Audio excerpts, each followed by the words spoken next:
more, I need more, I need more. And what drives that fear of the future is the forgetting of the past. See, it's our innate thinking to remember all the bad things of the past. But we have to choose to say, wait a minute, God has blessed me in the past. I mean, think about it. Think about your life. 6 months ago, no, let's say 9 months ago. So, September of last year, roughly. Think about what was the biggest concern in your life 9 months ago? Or what were the 3 biggest concerns? Or what were some of the things you were worrying about at that time, 9 months ago? Are you still worrying about them today? Maybe 1 or 2 of them, but generally, probably not. And they've passed. Or something you were worrying about 2 years ago. And you look at it now, and it's a non-issue in your life. Not with everything. Some things do persist, to be sure. But you look back on those things that I was worried about 9 months ago, or 2 years ago, or 5 years ago, and you think, that's so past. That's such a non-issue. Or we think, you know what? Honestly, I survived. Actually, good came out of that. That turned out to be actually a very good thing. I was worrying about it, and then it took this turn, and it ended up being perfect. Or very good. But we don't think about that, do we? We don't think about all the ways. We don't innately think about all the ways that things turned out right. That God turned things around. That God turned things upside down. That God turned a bad into a good. God turned a loss into a gain. God turned some destruction into creation. One of the great themes of the Bible. Creation is invariably preceded by destruction. Always. Something dies so that something else can live. Constant theme of the Bible. But we don't think about those things, do we? We let our mind wander to all the things that went wrong, and so we project out into the future that all the things are probably going to go wrong. There's a principle in science, a guy by the name of Werner Heisenberg. He was a German scientist, and he was studying the study of science, among other things. And one of the things that he noticed was that no scientist of any type can be an entirely objective observer. Anytime you're a scientist, for instance, remember Jane Goodall. We've all heard of her. She studied the primates in Africa with the leakies and so forth. And she sat in among the primates for most of her life. And what Heisenberg basically said is, it is impossible to utterly remove yourself from observing a phenomenon. That any scientist is, because of the nature of nature, once you begin to observe, you become a part of the process. You become a part of the problem, and hence you become part of the solution. And so, potentially part of the solution. So what Heisenberg's principle, in very simple terms, was this. I must constantly remind myself that I am part of the problem I am trying to solve. We spin, and we spin, and we spin, and we spin, and we spin in life. And our motor just goes and goes and goes. And we think about all these corrupt things happening in our lives, either that we do or that are done to us, that are left undone, or that we leave undone. And all of these things, and we worry, and we fret about the future, we fear it, we fear it, we fear it, we get bent out of shape, we lose sleep, we lose weight, we lose hair, we go gray, we become anxiety-ridden, we lock up like an engine without oil. All of these things. Why? Because we fear that future. Why? Because all we can think about is how things have gone wrong in the past. Our innate memory. It's the things that have gone wrong.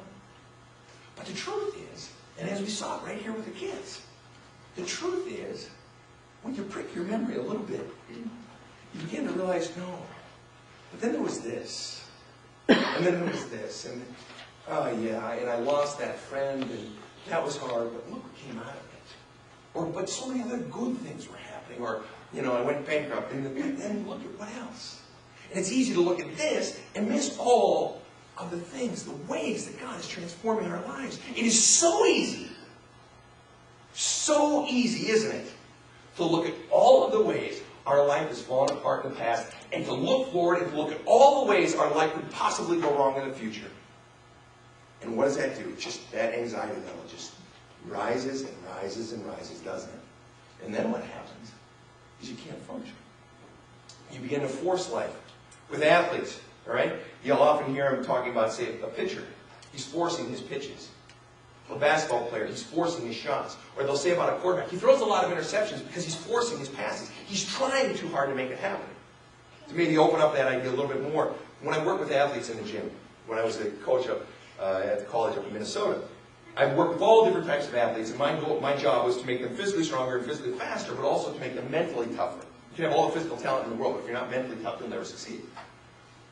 But one of the things in pushing my athletes and driving them and working with them and working along with them, working and making them stronger and faster, one of the refrains I would constantly hear from my athletes was, Coach, I've been working so hard. And I'll know. I know which athletes are working, which aren't.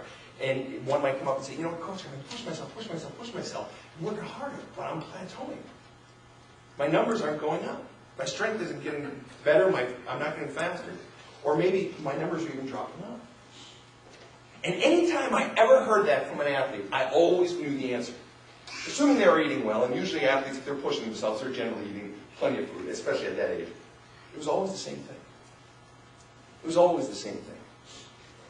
They're working too hard. They want it so bad. They want to get stronger. I got to do more. I just got to do more. I'm going to work out again today. No, after my workouts, then I'm going to go run, and then this evening I'm going to swim, and then maybe get some, 200 push-ups in at the end of the day as well. And then I'm going to do it tomorrow. And you get so spun out of shape with that anxiety that you force it, and you force it, and you find yourself forcing life. And guess what? As with the athlete who pushes himself too hard, or the quarterback trying to force those throws, guess what? You lock up. Your effectiveness begins to plummet. It's the same way in our lives. It's the same way in our lives. The more that anxiety level rises and rises and rises, the more that we see all of these things out here that could happen, and the more that we forget all of the good that did happen, that God made to happen, what happens? That anxiety level rises and we lock up. And our effectiveness begins to plummet. We fight with our spouses. We fight with our kids. We become ineffective in our work. Our health drops off. Maybe we put on 20 pounds. Maybe we lose 20 pounds. Our eating goes to junk. All sorts of things. And it's happened to every one of us, hasn't it? We've all had it happen. We all regularly at times are combating that very thing. When the anxiety level of life and the fears and all that could happen so consume us that we can't even function. And the problem is, at the essence, the problem is no different from what it was with the Israelites. The Israelites are wandering the desert, and God, time after time after time, is doing things to bless them. He got them out of slavery in Egypt. But what do they say?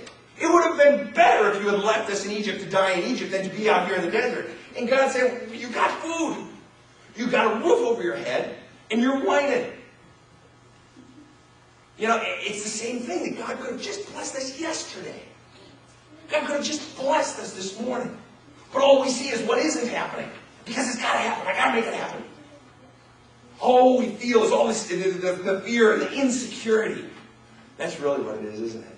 It's the fear and the insecurity of what could go wrong. It's the insecurity of, I just got to have everything just right. That's what drives us mad. What's interesting about today's text is this is what Jesus is talking about.